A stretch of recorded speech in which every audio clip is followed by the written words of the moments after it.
Deus, eu gostaria que você abrisse a sua Bíblia no livro de Filipenses, no capítulo 3, no versículo 7 em diante.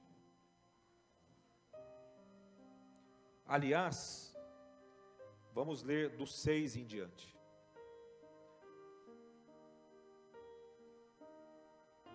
Eu gostaria de falar hoje a respeito da fé segundo a palavra de Deus. Porque muitos têm convicções que vieram do mundo, né? Tem pessoas que têm um jeito de crer, mas que não é bíblico, que a pessoa trouxe do mundo, trouxe não das escrituras. Convicções que vieram de formentações políticas, mestres do mundo, enfim, pensadores, filósofos. Mas existe uma fé única e genuína, e é essa fé que agrada o coração de Deus. É essa fé que faz com que você de fato, realmente, de fato e de verdade, você possa então dizer: eu conheço a Deus, agora sim, eu encontrei. Sabe, a sensação de quem encontrou uma pedra preciosa. Imagine um garimpeiro que trabalha dia e noite, incansavelmente, coloca a sua vida em risco para encontrar uma pedra preciosa. Imagine só o dia que ele encontra. Imagine o dia que ele encontra uma pedra que nunca mais ele vai precisar colocar a vida dele em risco. Imagine o dia que ele encontra essa única pedra. Imagine que o valor dessa pedra é incalculável, ao ponto de que o dia que ele encontra isso, ele pode pegar esta única pedra e deixar tudo para trás e seguir com esta pedra tão preciosa que ele encontrou. Eu parafraseei aqui uma parábola que Jesus uma certa vez contou, dizendo que o reino dos céus é semelhante a um colecionador de pérolas, que encontrando uma pérola mais preciosa de todas, ele vende todas aquelas que ele julgava ser muito valorosa, ou seja, aquela convicção que ele tinha agora já não é mais convicção. Aquela certeza que ele achava que era certeza, aquela fé que ele achava que era fé, agora ele entendeu que aquilo não era fé, mas que agora ele encontrou de fato a fé verdadeira, a convicção verdadeira. Então agora ele pode dizer para si mesmo, e pode dar testemunho para a sua família, para todos que ele encontrar, dizendo: eu encontrei. Eu encontrei. Repita comigo: eu encontrei. Diga isso pela sua fé. E biblicamente eu quero te levar num caminho, eu quero te colocar numa estrada que faça você encontrar a verdadeira fé. Esse é o trabalho esse é o trabalho nobre de quem prega a palavra. É conduzir você aos pastos verdejantes. É conduzir você a um lugar de descanso, ao lugar onde você encontrará refrigério para a sua alma.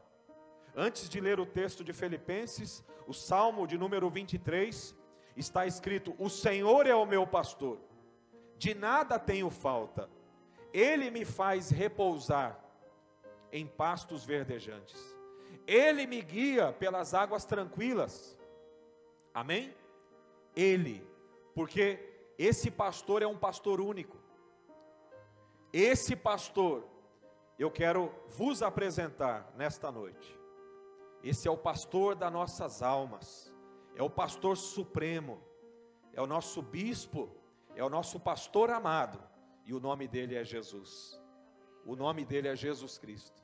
Ele é que quando nós o encontramos, ele nos conduz, ele nos levará a esse lugar, aonde ninguém jamais precisará voltar atrás de novo, procurar outra coisa, porque aquele que encontra Jesus verdadeiramente, não precisa de mais nada. Amém? Quem está entendendo?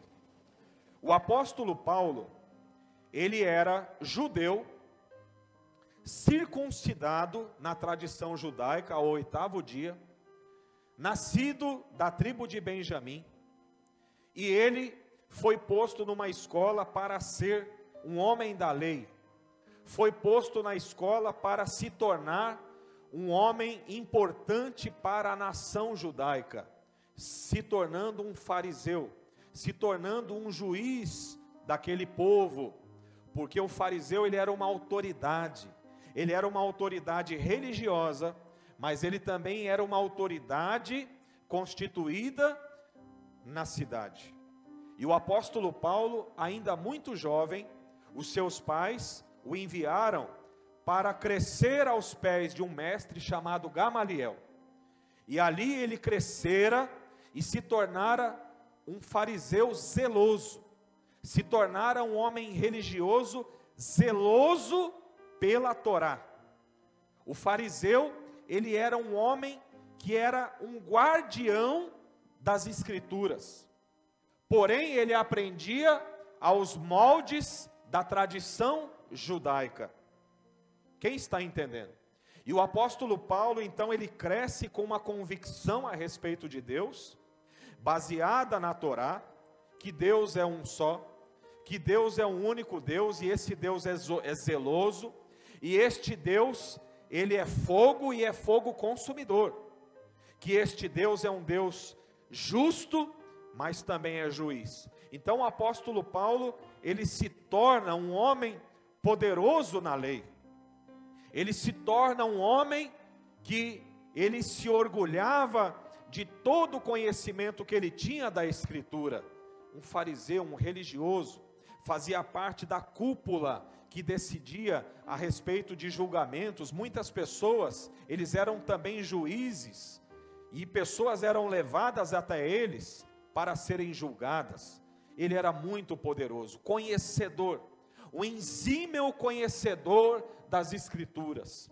E este Paulo, a Bíblia relata que uma certa vez, agora eu quero, agora sim, começar a leitura, a partir do versículo 6, que diz assim, Filipenses 3:6, quanto ao zelo, persegui a igreja, quanto à justiça que há na lei, irrepreensível, ou seja, ele era realmente irrepreensível, tá? Nos padrões farisaicos, ele era alguém que se sobressaía na religião, tá? Versículo 7, todavia, o que para mim era lucro, passei a considerar como prejuízo, por causa de Cristo. Olha que interessante, olha que profundo isso. Aquilo que ele mais valorizava, a convicção que ele carregava, o dia que ele encontrou a Cristo, ele não considerou mais aquilo que ele considerava. A partir do dia que ele encontrou a Cristo, ele não mais considerou, e não mais, tudo aquilo que ele carregava, as suas convicções caíram por terra. O orgulho dele também caiu por terra. As suas convicções, o seu orgulho, a sua dureza de coração, e também a cegueira espiritual que ele tinha, quando ele encontrou a Cristo. E ele mesmo, em muitos relatos bíblicos, ele dá testemunho e fala que ele encontrou a Cristo, e este Cristo, aquele que foi crucificado e aquele que ressuscitou. E ele dá testemunho porque ele também ainda foi alguém que teve a oportunidade de ver o Senhor. Ele teve a oportunidade de ver o Senhor ressuscitado. Aliás, ele não pôde contemplar a glória de Cristo, porque a luz foi tão forte que ele caiu cego. Ele caiu por terra humilhado, cego. Mas ele entendeu, porque ele disse: Senhor, quem és tu, Senhor? Quem és tu que fala comigo? E Jesus Cristo respondeu para ele: eu sou Jesus, a quem tu persegues. Agora eu te pergunto, quem Paulo estava perseguindo? Paulo estava perseguindo a igreja do Senhor Jesus. Jesus estabeleceu a sua igreja, e Paulo, este homem zeloso, cheio de convicções, cheio de justiça própria, cheio de razões, muito amparado pelas Escrituras, porém, sem a revelação de quem era Jesus. As suas convicções caem por terra diante de Jesus. E o próprio Jesus disse para ele: eu sou a Jesus a quem tu persegues. E Paulo estava perseguindo a igreja. Veja que importante esta informação. Aqueles que perseguem a igreja não estão perseguindo literalmente a igreja. Aqueles que perseguem a igreja estão perseguindo, na realidade, o fundador dela, aquele que a estabeleceu. Quem está entendendo a palavra? Versículo 7: todavia, o que para mim era lucro, aquilo que para ele era uma riqueza, era lucro, passei a considerar como prejuízo por causa de Cristo. Versículo 8: mais do que isso, compreendo que tudo é uma completa perca. Meus irmãos, olha que poderoso, olha que palavra profunda aos nossos corações. Quando alguém compreende a respeito de Jesus, que é o Cristo, quando alguém compreende que Jesus, ele é aquele que foi enviado da parte de Deus, essa pessoa então agora passa a desconsiderar aquilo que ela considerava lucro, aquilo que ela considerava uma convicção, aquela fé que era uma fé religiosa, agora se torna uma fé potente, uma fé viva e verdadeira, naquele que está vivo e naquele que reina para todo sempre, que é o Senhor Jesus Cristo. Continuando, quando comparado, eu vou ler de novo o versículo 8. Mais do que isso, compreendo que tudo é uma completa perda, quando comparado à superioridade do valor do conhecimento de Cristo Jesus, meu Senhor. Olha que aqui ele já chama Jesus de meu Senhor. Todos aqueles que têm um encontro com Cristo passam a chamar ele de meu Senhor, de meu Deus. Isso é quando alguém recebe a Jesus, ela chama ele de meu Senhor, de meu Salvador, de meu Deus. Amém? Aqui temos uma convicção de uma pessoa que encontrou a Cristo. Conhecimento de Cristo Jesus, meu Senhor. Por quem decidi, olha que detalhe importantíssimo, por quem decidi perder todos esses valores, os quais considero como esterco, a fim de ganhar a Cristo. Nós precisamos entender que talvez aquilo que era uma convicção precisa cair por terra diante de Cristo. Nós precisamos entender que a nossa fé, ela precisa ser uma fé voltada e baseada no conhecimento da pessoa de Cristo Jesus. Isso sim é uma fé verdadeira, poderosa e uma fé sobrenatural, que vai operar na sua vida, que vai ter efeito na sua vida.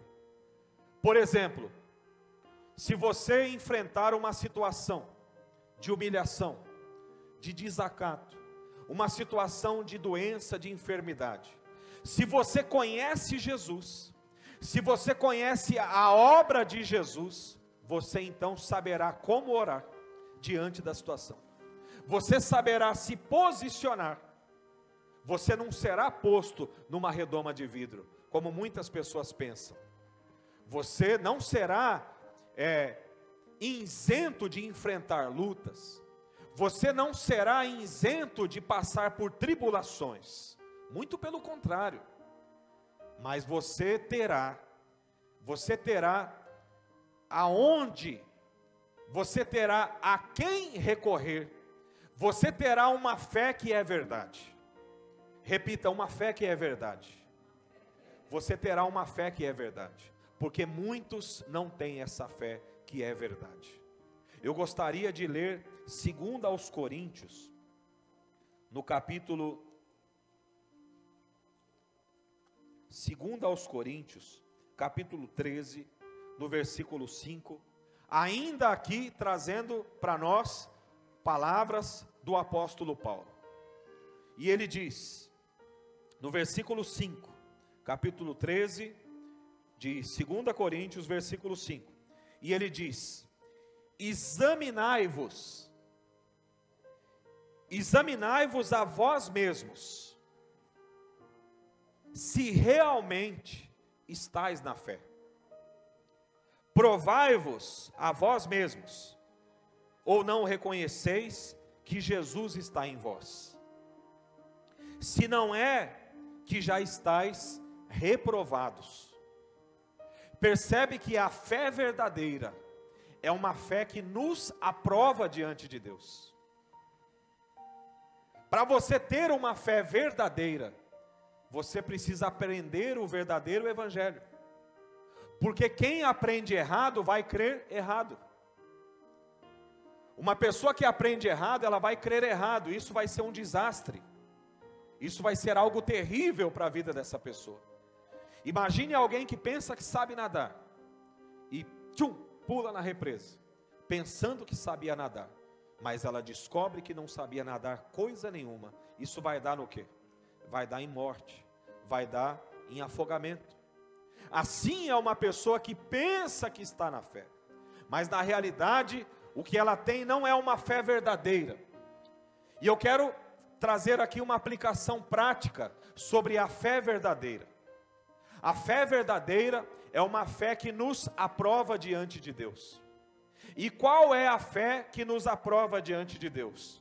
Esta fé prática, esta fé para o nosso dia a dia, esta fé para a vida cristã que eu vou viver, que você vai viver, é uma fé que nos dá o conhecimento de Cristo Jesus, ou seja, o conhecimento daquilo que Jesus é, o conhecimento daquilo que Jesus fez, o conhecimento daquilo que Jesus representa para mim. Na realidade, a fé verdadeira, ela me revela através da palavra aquilo que Jesus veio para fazer, aquilo que Jesus realmente é. Então Jesus, ele veio, da onde Jesus veio primeiramente? Jesus veio da eternidade. Jesus veio da parte do Pai. Eu gostaria de ler o Evangelho de João, no capítulo 16, no versículo 25. Aqui nós temos um início de uma fé verdadeira. Aqui nesse texto, nós temos, exegeticamente, na compreensão do texto, nós temos aqui o início de uma fé real, o início de uma fé que realmente vai fazer toda a diferença. Uma fé que vai abalar o mundo inteiro. Porque os discípulos depois, que realmente tiveram a revelação da verdadeira fé, eles sacudiram o mundo inteiro daquela época. Isso é o que a fé verdadeira faz. A fé verdadeira é a fé que tem, como diz o nosso pastor, um acordo com aquilo que Deus falou. É uma fé que atrai as promessas de Deus, porque ela está baseada na promessa de Deus. Entenda uma coisa, a nossa fé não é a nossa fé o problema e Deus. A nossa fé é a nossa fé e Deus. Entende? Quando nós temos uma fé genuína, nós excluímos o problema. Não é que ele não está lá. Não é que a situação desfavorável não está lá. Sim, ela está lá. Nós sabemos que ela está lá. Mas a minha fé, ela não depende do favorecimento. Ela não depende da situação. Não depende de um sinal. A minha fé está na palavra. Então o meu relacionamento com Deus é a minha fé e Deus. O problema, Deus vai tratar. Amém? Vou falar diferente. O problema, o Senhor já tratou. Amém? o problema o Senhor já tratou, o Senhor já cuidou, o Senhor já agiu na minha vida, porque eu creio. Então esta fé em Deus, este relacionamento que nós temos diretamente com Deus, independente de qualquer situação, isso também é uma verdadeira fé. Isso é alguém que realmente agora teve um start, teve um início de uma verdadeira fé. Os discípulos tiveram esse início e eles sacudiram o mundo inteiro da época, porque eles, por exemplo, vou dar um exemplo aqui, de quando o apóstolo Pedro e João entram no templo, estão indo para o templo, eles encontram na porta de entrada do templo um paralítico sentado, e ali ele estava pedindo esmolas, e eles tinham o costume de dar esmolas, mas agora eles têm uma fé viva, agora eles têm uma fé verdadeira, agora eles têm a revelação de quem Jesus é, e eles olham para aquele paralítico, o paralítico olha para eles, o paralítico estende a mão, olha para eles esperando receber uma esmola, e o apóstolo Pedro diz: olha para nós não temos prata, nós não temos ouro, mas o que nós temos, o que eu tenho, eu te dou. Ele disse: levanta em nome de Jesus o Cristo, o Nazareno. E imediatamente aquele paralítico saltou e ficou curado, se aprumou sobre os seus pés e ficou curado. Porque a fé, ela não depende de uma situação favorável ou desfavorável. A fé, ela está em alguém que venceu. A fé está em alguém que não pecou. A fé está em alguém que foi até o fim e consumou uma obra perfeita. A fé está em alguém que a Bíblia diz que levou sobre si as minhas enfermidades, as minhas doenças, levou o meu castigo, levou o meu pecado. Então eu creio na obra de Cristo Jesus. É a minha fé e Cristo Jesus, e a obra dele que não falhou, a obra dele que não ficou pela metade, a obra dele que não foi feita relaxadamente, mas que foi feita perfeitamente. A obra de Cristo Jesus na cruz, ela chega a ser mais perfeita do que a obra, ela chega a ser uma obra maior do que a obra da criação da terra. A obra da cruz é uma obra tão poderosa, é algo tão poderoso, que se você tiver essa revelação hoje, você vai sair daqui dando bicudão, dando bicuda na cara de Satanás, porque a nossa luta é contra ele, não é contra pessoas, amém? Mas você vai sair convicto, você vai sair fervendo, você vai sair em chamas daqui. Você não vai aceitar mais o diabo entrar no seu corpo. Você não vai aceitar mais, porque você tem uma fé em alguém que é perfeito. A sua fé não depende da sua imperfeição, mas em Cristo que é perfeito. No Cristo que veio, nós vamos descobrir agora da onde ele veio. Isso faz parte da revelação de Cristo Jesus. Versículo 25 do capítulo 16. O próprio Jesus disse isso. Versículo 25: estas coisas vos tenho dito por meio de figuras. Vem a hora quando não vos falarei por meio de comparações, mas vos falarei claramente a respeito do Pai. Naquele dia pedireis em meu nome, e não vos digo que rogarei ao Pai por vós, porque o próprio Pai vos ama, visto que me tendes amado e tendes crido que eu vim da parte do Pai. Pois aqui está o segredo. Percebe que aqui você tem alguém que teve a revelação de quem Jesus é, que ele veio da parte do Pai. Mas o mesmo texto está dizendo que virá um momento que há alguém que teve esta revelação. Esta pessoa agora vai se dirigir a Deus em oração. Pedir é o quê? O que é pedir? Pedir é se dirigir a Deus. Pedir é entrar em oração. Amém? Quem está entendendo a palavra? Percebe que dentro deste texto nós temos uma revelação. Nós temos agora um tempo que será chegado. Jesus disse que haveria um tempo, e este tempo chegaria, em que nós pediríamos algo no nome dEle, e que nós receberíamos, não simplesmente porque Ele estaria intercedendo pelo Pai, mas porque o Pai nos amaria. E olha só como que o Pai nos amaria e por que o Pai nos amaria. O Pai nos amaria porque nós entendemos que Cristo veio da parte do... Então agora nós temos acesso através de Cristo Jesus. Então agora nós sabemos que Jesus veio e veio da parte do Pai. E nós sabemos também que Jesus veio e, como diz a Escritura Sagrada, Ele levou sobre si as nossas dores. Ele levou sobre si. Imagine tudo que existir de ruim no mundo, tudo que existir de maldição, doença, má formação.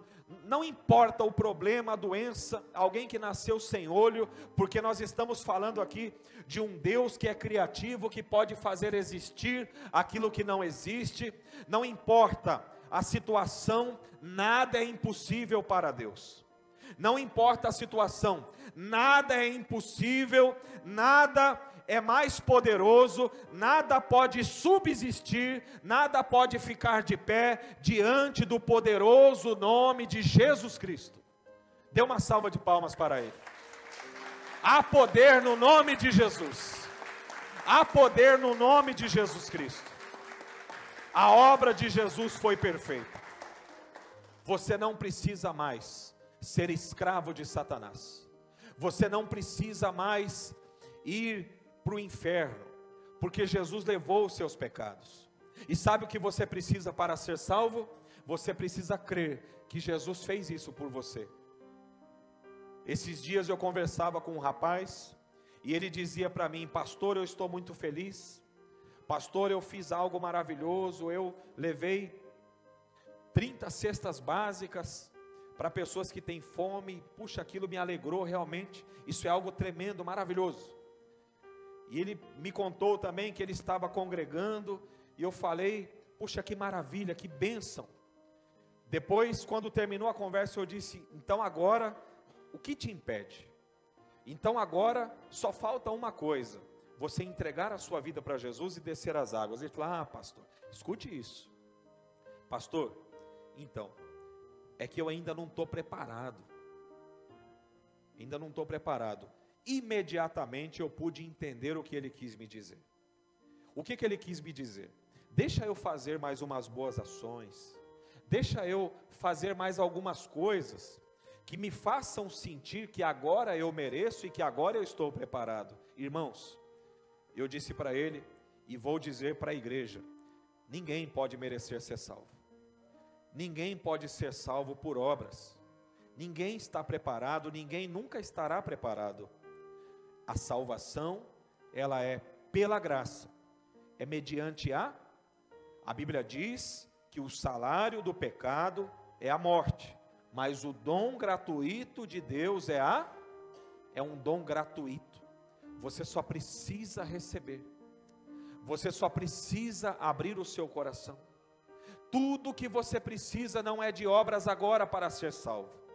Tudo o que você precisa agora é crer que Jesus não falhou na cruz, que Ele realmente levou os seus pecados, que Ele realmente levou as doenças, que Ele realmente te libertou na cruz do poder das trevas, que Ele realmente na cruz restaurou a sua família, que Ele na cruz restaurou a sua vida, que Ele na cruz te deu nova vida. Se você simplesmente crer que Jesus fez isso, você pode ser salvo através dessa fé. É pela fé. Isso não sou eu que estou dizendo, a Bíblia diz em Romanos, no capítulo 6, eu já disse a palavra, mas eu quero ler novamente. É 6:23, capítulo 6, Romanos, versículo 23. Olha o que diz a Escritura. Eu vou ler a Escritura porque o poder não está na palavra do pastor, mas na palavra de Deus. Se o que eu estou pregando é a palavra de Deus, então isso é poderoso, amém? Se fosse de mim, não teria poder nenhum, mas como é a palavra de Deus, então isso vai entrar na sua vida, vai tocar no seu espírito, vai tocar na sua alma, vai tocar na sua vida. A partir de hoje a sua vida não será mais a mesma. E olha o que a Bíblia diz, porque o salário do pecado é a morte, mas o dom, quero ouvir, o dom de Deus é o dom gratuito. Agora vamos ver mais um versículo, porque uma doutrina, ela precisa ter no mínimo 2, nós temos dezenas, mas eu vou ler 2 para vocês. Efésios, capítulo 2, versículo 8, vamos lá, Efésios 2, no versículo 8, olha o que diz a Escritura, porque pela graça sois, entenda, não é pelas obras, é pela graça, ninguém merece, você precisa crer, então, pela graça sois salvos. Agora, olha que detalhe, e olha que chave, olha que revelação do Senhor para nós, pela graça sois salvos, mediante então eu preciso crer na obra de Cristo, e pela graça, então, agora eu sou salvo. Olha só, mediante a fé, e isto não vem de vós, é dom de, a palavra dom, ela significa presente, Deus está te dando, é mais ou menos assim, você olhou para a salvação, você olhou para uma vida santa diante de Deus, e você olhou para você e falou, é impossível,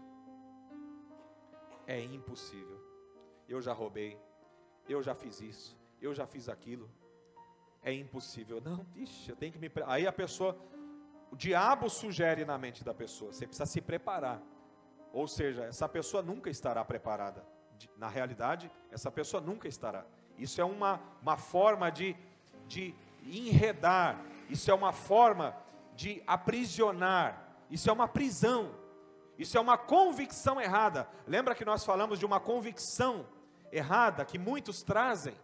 Isso é uma delas, é uma convicção que precisa ser quebrada, é uma convicção que agora precisa ser deixada para trás, e entender que a verdadeira fé está baseada nesta palavra que nós estamos pregando, que pela graça sois salvos, e mediante a fé, e isto é dom de Deus, olha só, não de obras, para que ninguém se glorie, olha só, para que ninguém se glorie, versículo 10, pois somos feitura dele, criados em Cristo Jesus, para boas, agora, aqui nós temos, na realidade, uma organização, nós temos aqui agora, Deus estabelece um ponto da nossa vida, que nós vamos precisar das obras, mas isso vem depois da salvação, as obras não podem te salvar, mas depois que você é salvo, agora então, você precisa de obras, quem aqui está entendendo? Olha que maravilhoso isso, e eu preguei isso para aquele rapaz, eu disse para ele, olha, você não pode ser salvo por obra alguma, mas você depois que crer, depois que você creu na obra de Cristo, e você entregou a sua vida, desceu as águas, se arrependeu dos seus pecados, então você foi salvo pela fé, mediante a fé, agora sim, após ser salvo, agora você precisa de obras, agora sim, agora vai com tudo, agora vamos dar comida para quem tem fome, vamos vestir quem está com frio, agora vamos ajudar pessoas, agora vamos fazer obras, porque nós fomos feitura dele para boas obras, versículo 10, então as obras entram aqui, depois da salvação, quem está entendendo a palavra? Então isto é a convicção correta, isto é a convicção que realmente é preciosa, isto é a pedra preciosa, Isto é a convicção que nós temos que ter. Vamos pegar mais um versículo para a gente fortalecer ainda mais a doutrina da salvação. A doutrina de que pela fé, e somente pela fé, nós podemos ser salvos, e não por obras. Pastor, eu cheguei aqui um caco, eu cheguei aqui os pedaços, mas se você crê que Jesus, Ele fez uma obra perfeita na cruz, então você será livre, você será salvo, você terá uma nova vida em Cristo Jesus. Amém? João, Evangelho de João, capítulo 1, versículo 11. Veja comigo, mais um texto, aonde palavras de Jesus, escritas pelo apóstolo João, e diz assim, versículo 11, capítulo 1 de João: veio para o que era seu. Quem veio, irmãos? Jesus, o Salvador. Mas os seus não o receberam. Mas, versículo 12, agora este versículo, ele é a garantia de que somente pela fé nós podemos obter a salvação e ter a revelação e o encontro verdadeiro com Cristo Jesus. Versículo 12, vamos ler juntos? Vamos lá. Mas a todos quantos o receberam, deu-lhes o poder de serem feitos filhos de Deus, a saber, aos que creem no seu, ou seja, somente pela fé, nós podemos nos tornar filhos de Deus. Amém? Quando nós chegamos até Ele, nós não chegamos filhos, nós chegamos na condição de criatura, mas quando ouvimos a pregação, quando cremos na obra redentora de Cristo Jesus, aí nós olhamos para a cruz, entendemos que Ele não falhou. Eu sou falho, mas Ele não falhou. E tudo que eu preciso é crer que Ele fez a obra perfeita, e que a partir de agora eu posso ser salvo, eu posso ter uma nova vida, e agora Ele me dará aquilo que está reservado para todos aqueles que são salvos. Deus, Ele aprova, Deus, Ele derrama sobre os salvos um selo. Deus, Ele derrama um selo. Deus, Ele aprova aqueles que são salvos. Quem está entendendo? Quando alguém é salvo, esta pessoa recebe o Espírito Santo.